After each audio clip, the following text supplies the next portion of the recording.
Hi there, and welcome to Child Protection Training with John and Andy. It's good to see you. We're hopefully going to run through this information quickly and make it semi-enjoyable for you so that you can be all trained up and ready to work with kids. At least as much as we can.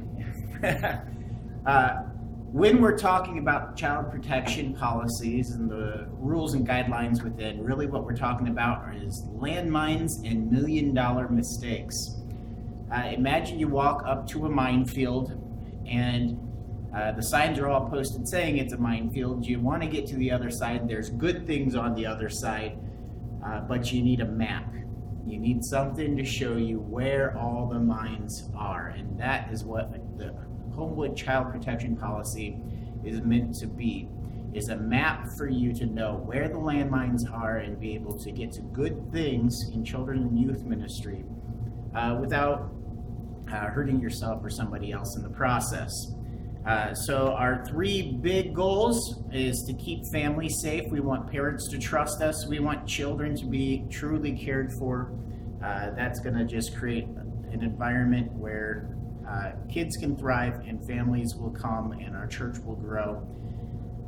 We want to keep you safe. We don't want there to be any guessing as far as what is expected of you, and no compromise. We don't want you to feel like at any time you are in a place that should make you or a child uncomfortable. And to keep Homewood safe. This is training that's required by our insurance company. It is training that's required in order to keep Homewood from facing being one of the 1 in 100 churches every year that faces abuse or neglect or different types of lawsuits. And so we don't want to be part of those statistics. The Child Protection Policy does not prevent abuse and injury, etc., but it does protect the church as an organization.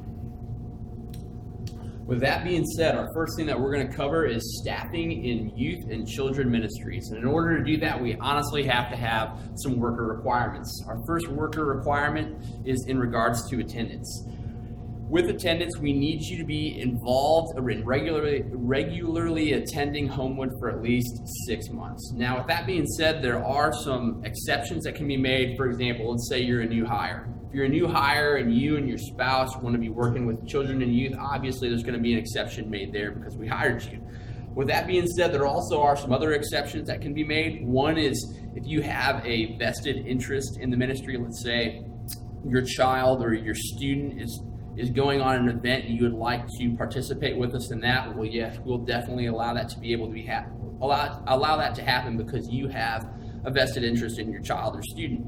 With that being said, there are some other exceptions that can be made, but if you would like to know what those are, just feel free to talk to Jonathan and I. We can go through those with you in more detail.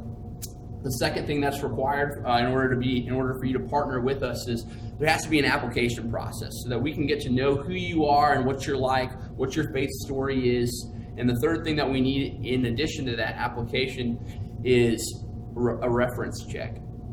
Obviously, we have to make sure that the people who are working with our students and with our children are people who actually should be working with our students and our children. I'll never forget when I was working down in Georgia, and this leads me into my fourth thing, is that we have to do criminal background checks. When I was working down in a church in Georgia, I was with my youth pastor named Bill that I was working under, and he was telling me how at one point there was a guy who was trying to work with the students at one of his past churches, and they ended up doing some interviewing on him and just did a background check, just routine, and he ended up turning out to be a registered sex offender. So that's why we really do want to do these background checks. We want to have we don't want just personal references. We want references outside of your family and your husband or your spouse. We want people who maybe that you've worked with youth or children in the past so that we can really get a firm belief that you should really be working with our students. The fifth thing that we're going to take a look at when we're figuring out if you can work with our students is do you actually believe what we believe? This is a doctrinal agreement. We want to make sure that you are in accordance with what we believe at Homewood, that we line up so that we are training up children in the ways of the Lord, because we want to make sure that Like obviously, like we want everyone who's working with us to believe that, okay, that Jesus really is the Son of God. Salvation truly is found through him and through him alone. In order and for you to work with our students, we need you to line up with what it is that we believe. The sixth thing is you have to do child protection training, and congratulations, you're doing that right now. So we're so excited to have you doing that here with us. You are already checking off step one. The seventh thing that's going to happen is where there's going to be final approval by the CMT, which is the Children's Ministry Team, or the SMT, which is the Student Ministries Team. If you follow through and you line up with all 6 of these previous things, man, you're going to be working with us, and we're going to be excited to partner with you. A fun journey lies ahead. And with all that being said, we want to know that the 8th and final thing, that all of your information that you give us is going to be confidential. We're not going to go around broadcasting the information that you give us. We're going to keep that personal, and we're going to place it in a nice, secure place so that you don't have to worry about your information being spread. As you're working with us with children and youth, there are some guidelines as far as how many volunteers or staff we need in order to be able to carry out events and make sure children stay safe. And so the basic guidelines is this: we need 2 people at any event, 2 adults who can be responsible at that event. And we need at least 1 leader per room when kids are in the building or with us at an event. And if there's 1 teacher in a classroom, we ask you leave the door open so that those walking by can hear what's going on, so that if you need any help, you'd be able to get that quickly. Again, 2 leaders per event. We like to have 2 leaders per room. We like to have student to teacher ratios. 1 to 5 is really good. 1 to 7, 1 to 8 is stretching it.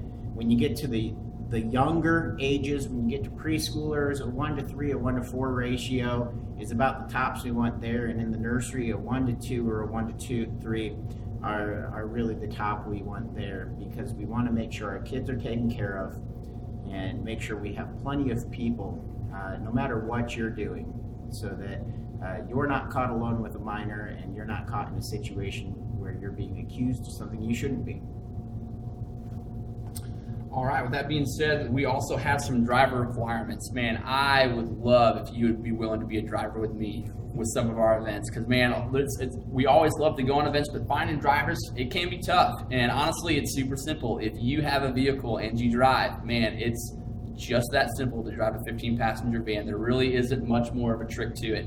With that being said, obviously, one of the requirements in order to drive is you have to have a driver's license. I feel like that just kind of goes without saying. So as long as you have your driver's license, okay, that's awesome. That's step 1. Number 2, you have to have insurance for your vehicle. Again, if you're driving, those are 2 things that you would have to have anyways, so you should be ready to roll. With that being said, there's a 3rd and final thing that we're going to need, and that's for you to go over a safety training video in regards to how to drive the 15-passenger van. It's quick and it's easy. It's just a couple questions just to make sure that you went through the training and that you are certified, so that we can have this for our insurance. But it really is quick and simple. It won't take you much time at all. It's nothing to be afraid of.